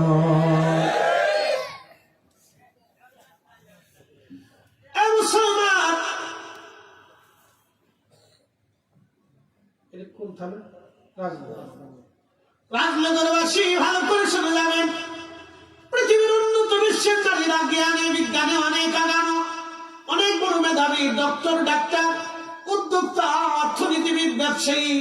তারা নতুন নতুন প্রজেক্ট করে। তারা যদি কৃষিকাজও করে দেখবেন, তারা নতুন নতুন প্রজেক্ট করে। নারীরা কৃষিকাজ সামলায়, বড় বড় খামার করে। আমাদের দেশের নারীদের কাজ কি? ঘরের ভিতরে থাকে। আমাদের দেশের নারীরা কি কাজ করে জানেননি? ঘরের মধ্যে বসে বসে খালি গবেষণা করে, শাশুড়িদের ঘর থেকে কেমনে বের করা যায়, শ্বশুরে কেমনে ঘর থেকে তাড়ানো যায়, নতুবা শ্বশুর শাশুড়ি থেকে নিজেরা কেমনে জুদা হওয়া যায়। একথা শুনলে বেটিটা আমার আর জীবনে দৌড় দিত। লোক শুনেছেন না, আমরা তলের খবর করে এসেছি। আমার এমনি অস্ত্র শুনতো না, এটা শোনার পরে বেটি আর ওয়াজ হইতো না, আমরা দিছি হুজুর ওয়াজ শুনতে না। কথা কিন্তু সত্য, খারাপ বলেনি। বিয়ে হইতে পারে না 6 মাস যে কি জুদা হওয়ার লেগে, আলাদা হওয়ার লেগে বেটি পাগল হয়ে যায়। কারণটা কি? এটা কোন অসুস্থতা? কি অসুস্থতা আমাদের দেশে বাড়বে? বুঝলাম না সেটা এরকম হয় কেন? মুসলমান ভালো করে শুনে যাবেন হাজিরিন, এইভাবে যদি বাড়তে থাকে তাহলে আগামী সমাজ ধ্বংস হয়ে যাবে। আগামী দিন আমাদের জন্য ভয়াবহ অন্ধকার চলবে। আমি বলতেছিলাম উন্নত বিশ্বগুলিতে বৃদ্ধদেরকে বৃদ্ধাশ্রমে পাঠানো হয়, কিন্তু আমাদের দেশে বৃদ্ধাশ্রম যদিও না আছে, বাবা মা ঘরে থাকলে অনেক সন্তান নীরবে নীরবে নিভৃতে বাবা মাকে নির্যাতন করে, কষ্ট দেয়, কথা দিয়ে কষ্ট দেয়, আঘাত দিয়ে কষ্ট দেয়, বৌমারা কষ্ট দিয়ে থাকে, ব্যথা দিয়ে থাকে। একজন মুরব্বী তিনি পাঠান কাজ করেন, সাংবাদিক জিজ্ঞেস করলো বৃদ্ধ বয়সে এই কাজ কেন করেন?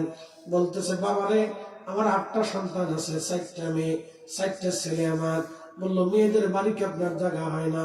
বলে মেয়েদেরকে বিবাহ দিয়েছি, স্বামীর ঘরে চলে গেছে, আমি যদি তাদের বাড়ি থাকি তাহলে জামাই বাবা যে কি মনে করবে, এই জন্য আমি মেয়েদের বাড়ি যাই না। মেয়েদের সুখের কথা চিন্তা করে আমি তাদের কাছে গেলাম না। ছেলেরা চাকরি বাকরি ব্যবসা বাণিজ্য করে, বড় ছেলেটা বড় চাকরি করে, আমি তার বাড়িতে গেলাম, বৌমা আমার খাবার টাবার দেয়, বাজার সদাই করে করতে দেয়, আমি খুশি বলে বাজার সদাই করি।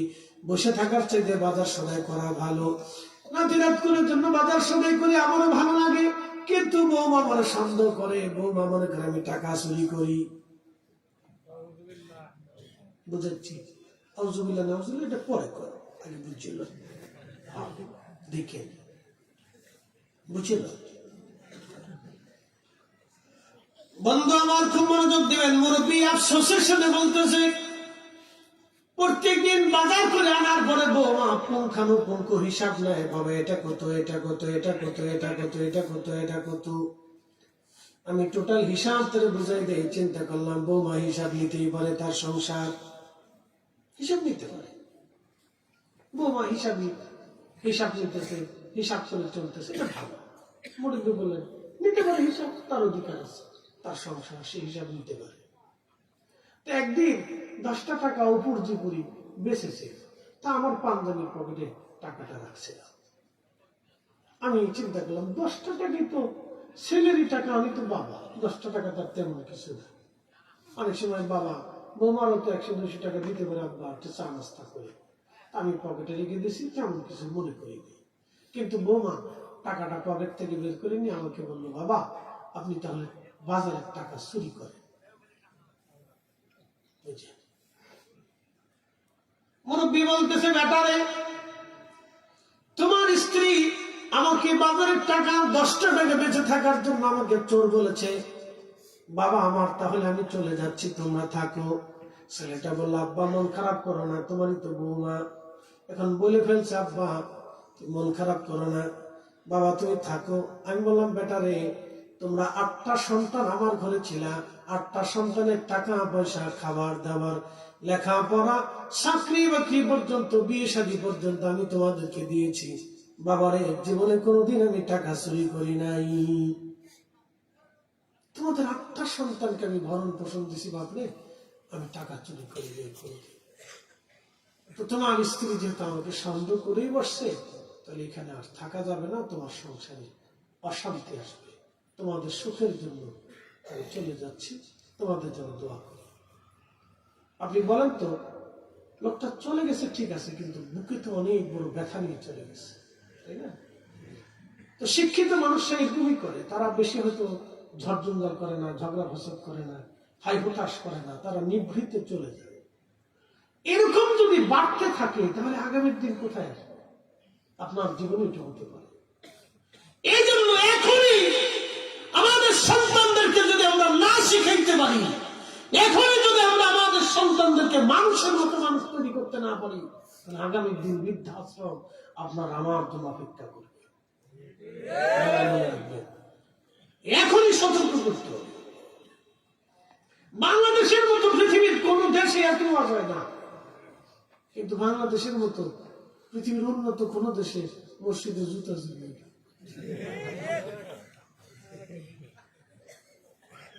এদেশের মতো এত জুতা চুরি, গরু চুরি কোন দেশে আছে আমার জানা না। আমার বড় ভাই ফোন দেখে গরু চুরি হচ্ছে, ভালো কি করবো, গোয়াল ঘরটা খুব মজবুত করে বানাইতে হবে। বাড়ঝান আছে, আমাদের বড় বাড়ঝান আছে, আমাদের নয় পাখির উপরে, তার 5 বিঘে জমির উপরে বাড়িটা আর কি আমাদের। বাড়ঝান আছে, বাঁশ কেটে খুব মজবুত করে প্যারাক দিয়ে মিস্ত্রি কেটে দেয়, লাগাই দেন যাতে সরে, কারণ আসলে এটা খুলে নিয়ে গরু নিয়ে যান। কি এত বড় গরু সরে কি মাথায় করে নিয়ে যায়? কেন সরে মাথায় যায় না? সরে বলে গরুর রশি কেটে দেয়, গরু বলে সরের 5 পা ঝাড়ে। কেমন সরে?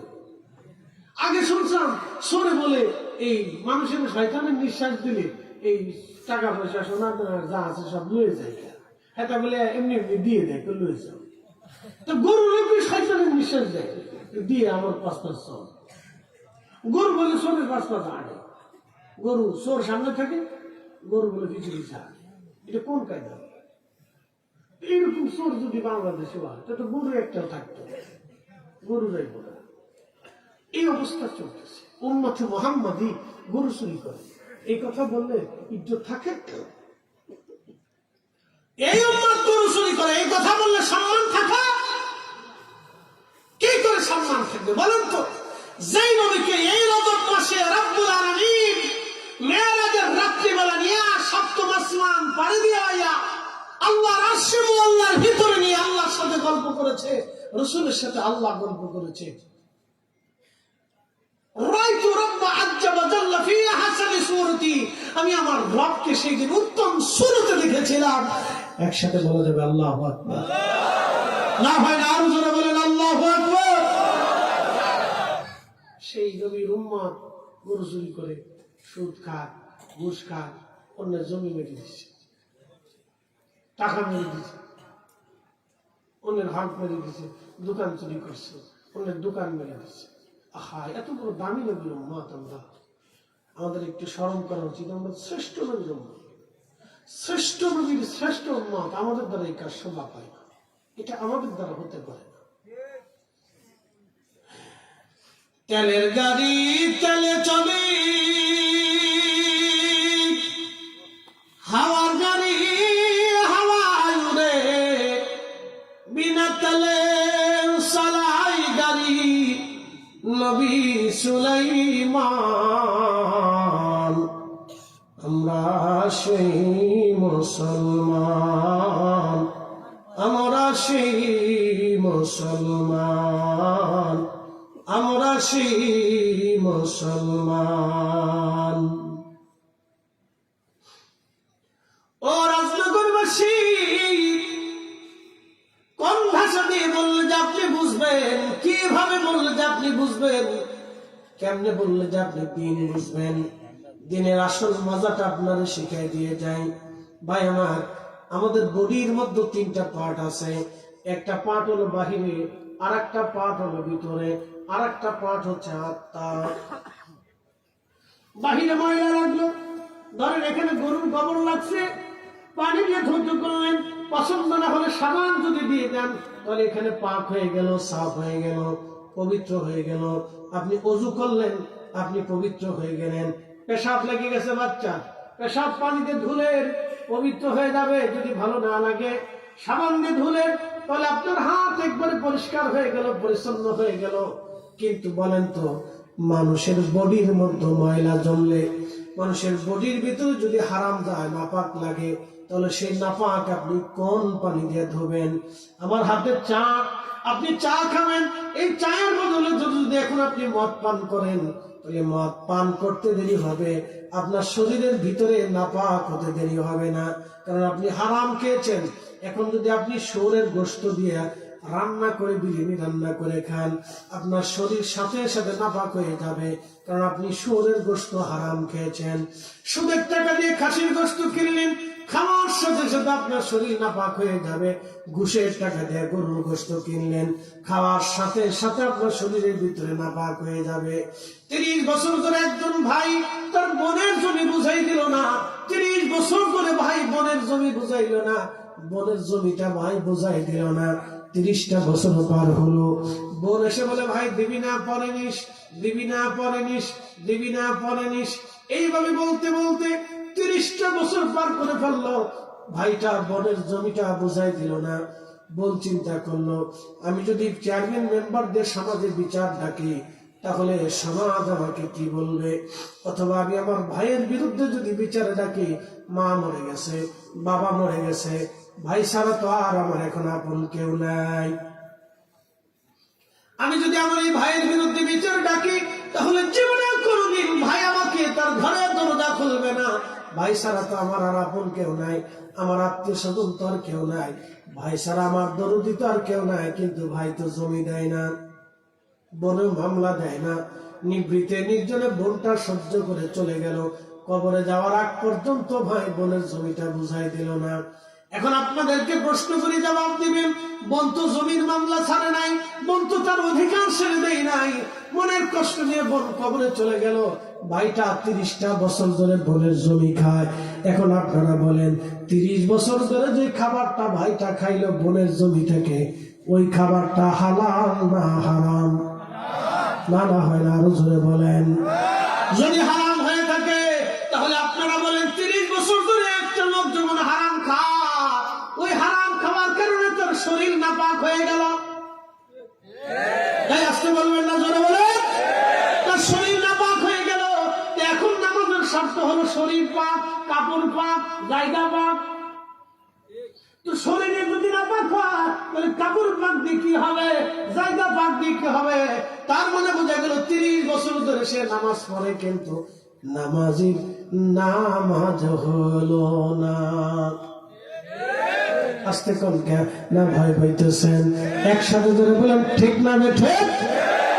নামাজির নামাজ হলো না, নামাজির নামাজ হলো না।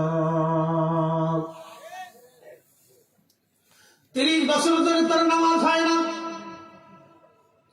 গত বছর আগের বছর হজে যাবো, আমরা গুরুকে এক ভদ্রলোক আসছে, ধনী মানুষ, হজ করতে যাবে।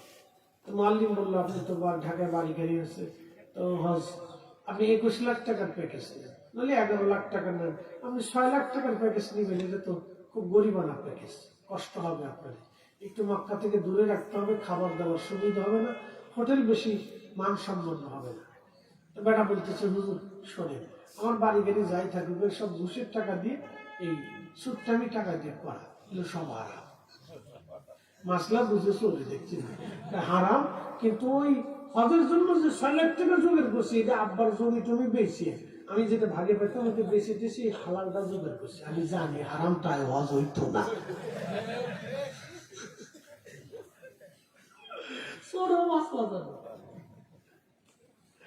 কিন্তু এখন প্রশ্ন, হেতে তো জানা কি করিয়া হালাল টাকা দিয়ে হজে যাইতেছে, কিন্তু এতদিন যে হারাম টাকার খাবার খেয়েছে, কি কথা কন থাকে, এতদিন যে হারাম টাকার খাবার খাইছে, ওই খাবার তো শরীরে ফেটের ভিতরে যায় রক্ত হয়েছে, গোস্ত হয়েছে, তুমি গোস্ত হারাম, রক্ত হারাম, কলজা হারাম, হাসকা হারাম, মগজ হারাম, দেহ হারাম, চামড়া হারাম, শরীরে না হাজির হজ হলো না। ওই আপনার মাকে কি বলে, আপনার আরাফাতে থেকে মুজদালিফাতে এসে রাত্রি যাপন করে 21টা পাথর তিনি টুকলার ভিতরে নিয়ে হাজির রওনা দিল। আজকে শয়তানরে পাইছি। মুজদালিফা থেকে হাঁটা শুরু করতে জমানতে যে ছোট শয়তানরে প্রথম দিন হাতে মারতে, শয়তান কয়টা? 3টে, ছোটটা আগে প্রথম দিন ছোটটাকে মারবে। তো হাজি খুব ধম্ব করে যাচ্ছে, আজকে শয়তানরে পাইছি, জীবনে শয়তানরে পাথর মারতে পারিনি, আজকে মারবো। তো শয়তান দূরে দাঁড়ায় দেখে আজকে কেন আমার পাথর মারি দেখা। তো শয়তান দূরে দাঁড়ায় দেখে যে এক হাজি আসতেছে, ঘুষি হাসি, ঘুষি হাসিছে, ঘুষ ঘুষ ঘুষ। তো শয়তান যখন পাথর মারে, শয়তান হাসে, দোস্ত তুমি আমার পাথর মারতে আইছো।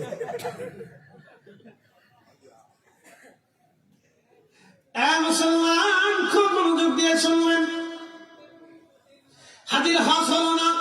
কারণ কি?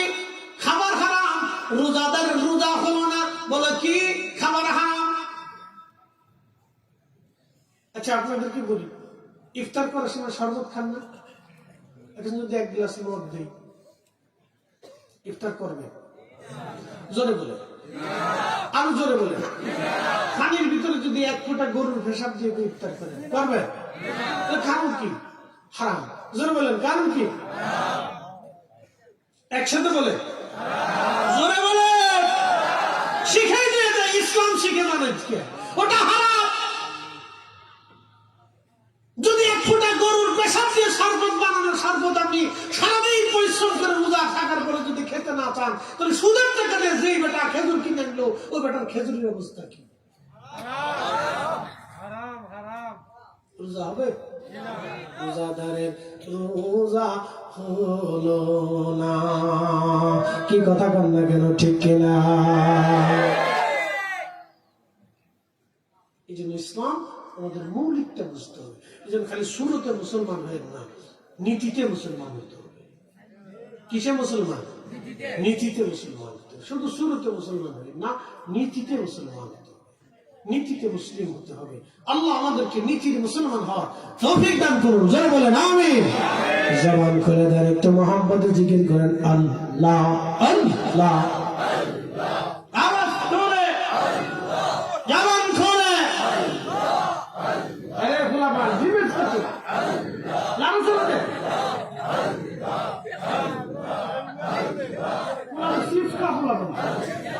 আমরা তো সাধু খাইছি। আল্লাহ আল্লাহ আল্লাহ আল্লাহ আল্লাহ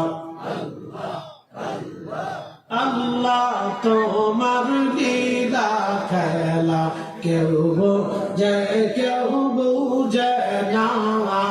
আল্লাহ তোমার লীলা খেলা কেউ বোঝে কেউ বুঝে না। যাহা কাউকে রাখো গাছ তলাতে, কাউকে রাখো বালাখানায়। আল্লাহ কাউকে রাখো গাছ তলাতে, কাউকে রাখো বালাখানায়। আল্লাহ তোমার লীলা খেলা কেউ বোঝে কেউ বুঝে না। আল্লাহ আল্লাহ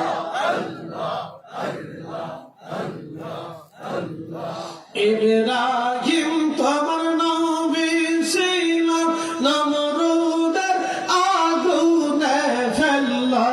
ইব্রাহিম তোমার নবী ছিল, নমরুদের আগুনে ফেলল। আগুন হইল ফুল বাগিচা, পশম কেন পড়ল না।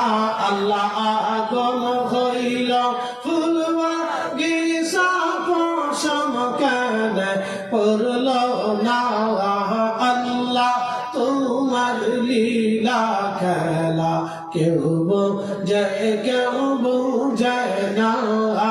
আল্লাহ আল্লাহ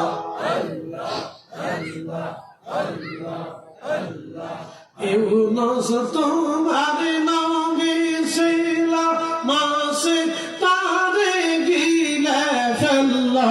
ইউনুস তোমার নবী ছিল, মাসে তারে গিলে ফেলল।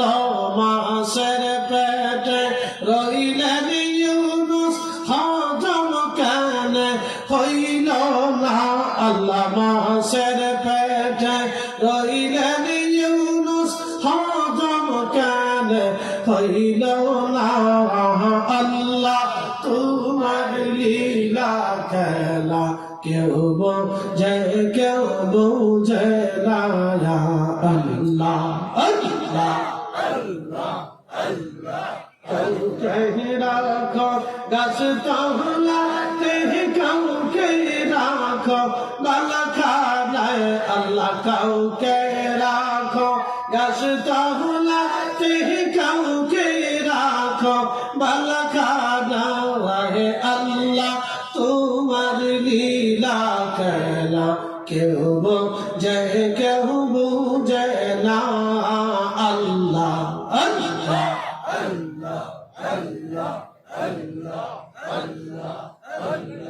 মানুষ বাহানাইছে গো আল্লাহ, মানুষ বাহানাইছে গো আল্লাহ, প্রেমের কারণে প্রেমের ডোরে বান্দরে মদিনার শানে।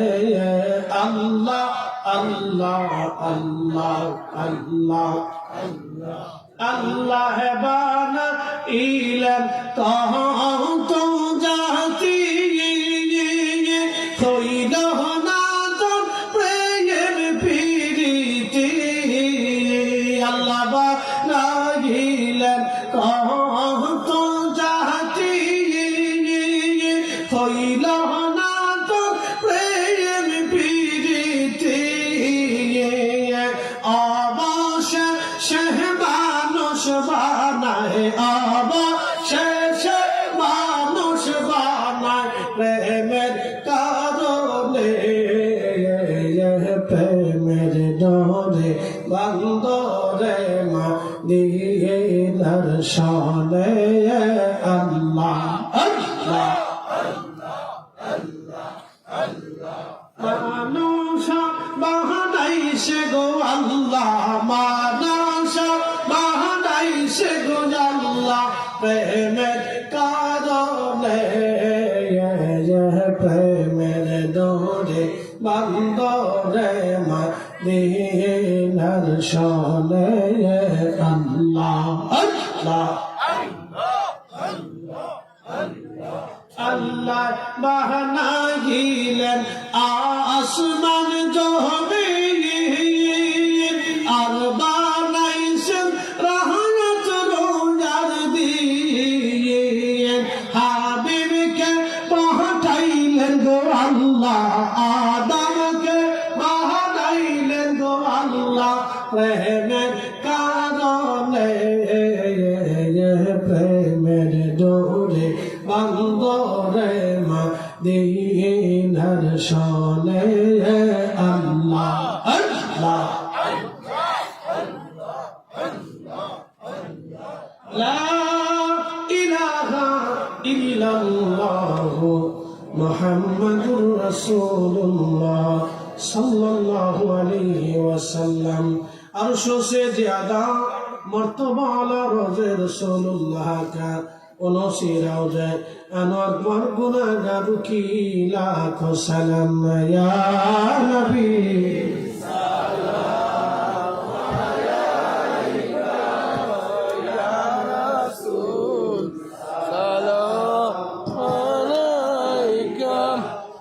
या हबीब सलाम अलैका सलावतुल्लाह अलैका सय्यदी या मुर्शिदी या रसूल अल्लाह ويا حبيب الله। আমাদের মরণ কালে নবীজি আপনাকে শিয়রে পেলে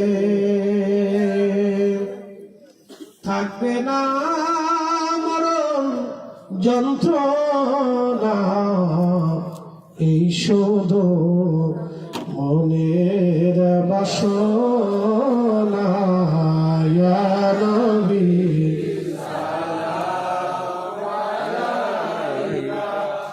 ইয়া রাসূল সালাম আলাইকা, ইয়া হাবিব সালাম আলাইকা সালাম।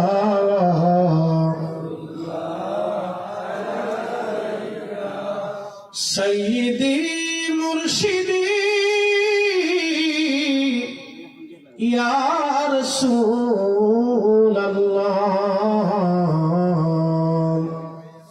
কোথায় যে আপনার ঠিকানা শুনতে পাই সোনার মদিনা। কোন পথে হব রওয়ানা বলে দেন শাহে মদিনা। ইয়া নবী সালাম আলাইকা, ইয়া রাসূল সালাম আলাইকা, ইয়া হাবিব সালাম আলাইকা, সালাওয়াতুল্লাহ আলাইকা। বালাগাল উলা বিকামালিহি কাশফাত حسنت جميع خصاله.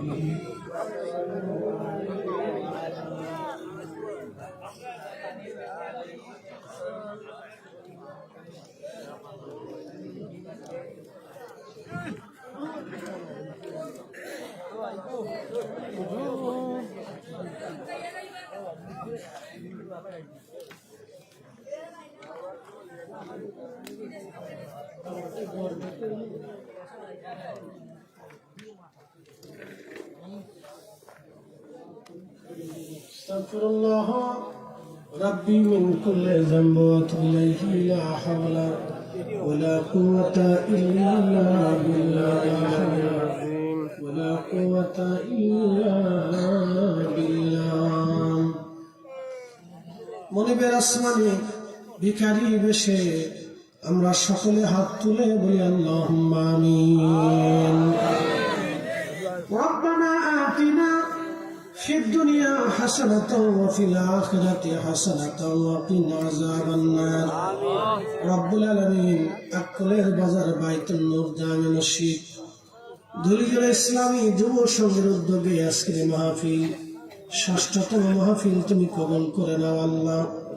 দিয়া অসংখ্য অগণিত গুণে বাড়াইয়া তোমার মেহবুবের খেদমতে জান্নাতের বাগানে পৌঁছে দাও আল্লাহ। প্রিয় নবীর আওলাদ আলা সাহাবায়ে মুবাশশিরিন খুলাফায়ে রাশিদিন আহলে বাইতুন নবী আসহাবুন নবী, আল্লাহ যত সাহাবীগণ ঘুমিয়ে গেছেন, কাদেরিয়া, চিশতিয়া, নকশবন্দিয়া, মুজাদ্দিদিয়া, হানাফি, শাফিঈ, মালিকি, হাম্বলি, যত ওলিরা মাটির নিচে ঘুমায় গেলেন, সুলতানুল আউলিয়া হযরত শাহজালাল আমলি মুজাদ্দিদি রাহমাতুল্লাহ আলাইহি 360 জন ওলি ঘুমিয়ে আছেন। আল্লামা সাহেব কিবলা ফুলতুলি রাহমাতুল্লাহ আলাইহির খেদমতে আজকের মাহফিলের হাদিয়া দয়া করে পৌঁছায় দাও আল্লাহ। সওয়াব পৌঁছাও, কারো মা নাই আল্লাহ, কারো মা আছে বাবা নাই, কারো বাবা আছে মা নাই, হতভাগা কি জানি মাও নাই বাবাও নাই। এলাহি বাবা মার কবর গুলি জান্নাতের বাগান বানায়া দাও আল্লাহ। এই মাহফিলের টাকা দিয়ে, পয়সা দিয়ে, শারীরিক শ্রম আর মেহনত দিয়ে সুন্দর বাগান যারা সাজাইল আল্লাহ, আল্লাহ প্রত্যেকের বাড়ি ঘরে অবারিত সাকিনা নাজিল করিয়া দাও। এলাহি হাত বানাইছি আল্লাহ, হাত তুলে ধরেছি, জীবনের জানা অজানা যত গুনাহ আছে, জানা অজানা সমস্ত গুনাহগুলি আল্লাহ তোমার রহমতের দরজা থেকে আমাদের মাফ করে দাও রব্বুল আলামিন। প্রত্যেকজন ধনীজন ইসলামী যুব সংঘের প্রত্যেকজন সদস্য আল্লাহ, ইয়াকুলের বাজারে ব্যবসায়িক ভাইরা সহ আল্লাহ, নূর জামে মসজিদের মুসল্লিরা সহ এলাকার যত মানুষ, সবার উপরে তোমার অবারিত সাকিনা রহমত তুমি নাজিল করো আল্লাহ। বেমার তুমি সেবা করে দাও। রাত গভীর হয়ে গেছে আল্লাহ, মধ্য রজনী পার হয়ে তাহাজ্জুদের সময় সামনে সমাগত হয়ে গেছে আল্লাহ। যে সময় হাত তুলে ধরলে তুমি মালিক হাত, শূন্য থেকে তুমি ফিরাও না আল্লাহ, জানি তোমার দরজা থেকে তুমি ফিরাইবা না। রহমান আর রাহিম নামের উসিলায় আমাদের দোয়াগুলি তোমার শাহী দরবারে কবুল করে নাও। রব্বুল আলামিন জীবনের জানা অজানা গুনাহগুলি মাফ করে দাও।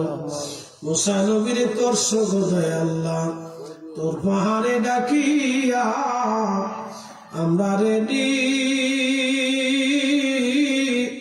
করবা গোদায়া আল্লাহ, কবরে মদিনাতে নিয়া গো আল্লাহ মাফ করছনি।